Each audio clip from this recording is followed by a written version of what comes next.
मोनसे दुखुनांथाव रादाब केरेलानि कुन्नुराव मोनसे दुखुनांथाव लामानि जाब्रबथाय जादों।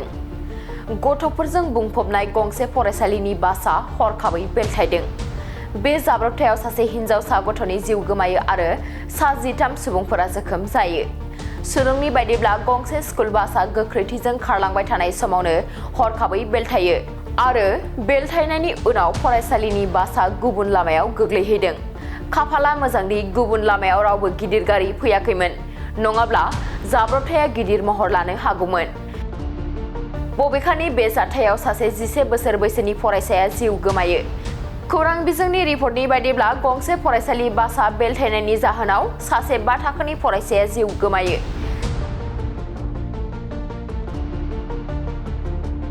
जाब्रबथाय जाथाय जानाय बासआ कुरुमथुर पन्चायतनि चिन्मय बिद्यालयनिमोन, जेराव सा 15 फरायसाफोर दङमोन। जाब्रबथाया बै समाव जादोंमोन जेब्ला बासआ मोनसे फिसा लामानिफ्राय राजा लामायाव हाबनो थांगासिनो दङमोन। पुलिसनि बायदिब्ला सालायगिरिया गारिनि सामलायनायखौ खोमानायनि उनाव 11 बोसोर बैसोनि नेड्डा एस राजेशआ बासनिफ्राय गोग्लैनानै बासजों दानख्रेब जायो। सुलुंनिफ्राय मिथिनो मोननाय बायदिब्ला बे जाथाया ब्रेक फेल जानायनि जाहोनाव जादोंमोन। जाब्रबथाय जाथाय जानायनि उनाव थागिबिफोरा जोखोम जानाय सा 13 फरायसाफोरखौ फाहामथायनि थाखाय थालिफरम्बा तालुक देहा फाहामसालियाव लानानै थाङो। जाब्रबथायाव जिउ खोमानाय फरायसानि गोथै सह'खौ परियारामनि गभर्नमेन्ट मेडिकेल कलेजाव लांनाय जादों। बेनि गेजेराव जायगानि थागिबिफोरा जाब्रबथाय जाथाय जानायखौ लानानै बुंदों दि बे जाथाया लामानि गोनोखोआरि नङै डिजाइननि थाखाय जादों आरो अजद होदों दि बे ओनसोलाव बेफोरबायदि जाथायफोरा गले-गले जाबाय थायो। मोनसे दुखुनांथाव रादाब केरेलानि कुन्नुराव मोनसे दुखुनांथाव लामानि जाब्रबथाय जादों। गथ'फोरजों बुंफबनाय गंसे फरायसालिनि बासआ हरखाबै बेलथायदों। बे जाब्रबथायाव सासे हिनजावसा गथ'नि जिउ गोमायो आरो सा 13 सुबुंफोरा जोखोम जायो। सुलुंनि बायदिब्ला गंसे स्कुल बासआ गोख्रैथिजों खारलांबाय थानाय समावनो हरखाबै बेलथायो आरो बेलथायनायनि उनाव फरायसालिनि बासआ गुबुन लामायाव गोग्लैहैदों। खाफाला मोजांदि गुबुन लामायाव रावबो गिदिर गारि फैयाखैमोन, नङाब्ला जाब्रबथाया गिदिर महर लानो हागौमोन।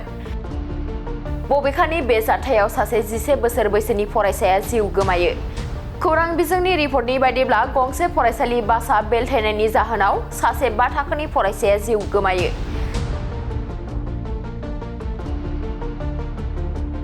जाब्रबथाय जाथाय जानाय बासआ कुरुमथुर पन्चायतनि चिन्मय बिद्यालयनिमोन, जेराव सा 15 फरायसाफोर दङमोन।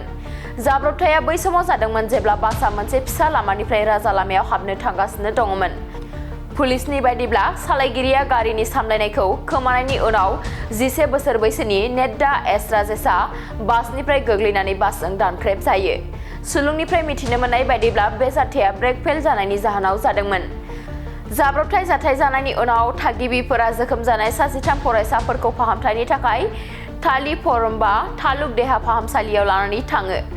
जाब्रबथायाव जिउ खोमानाय फरायसानि गोथै सह'खौ परियारामनि गभर्नमेन्ट मेडिकेल कलेजाव लांनाय जादों। बेनि गेजेराव जायगानि थागिबिफोरा जाब्रबथाय जाथाय जानायखौ लानानै बुंदों दि बे जाथाया लामानि गोनोखोआरि नङै डिजाइननि थाखाय जादों आरो अजद होदों दि बे ओनसोलाव बेफोरबायदि जाथायफोरा गले-गले जाबाय थायो।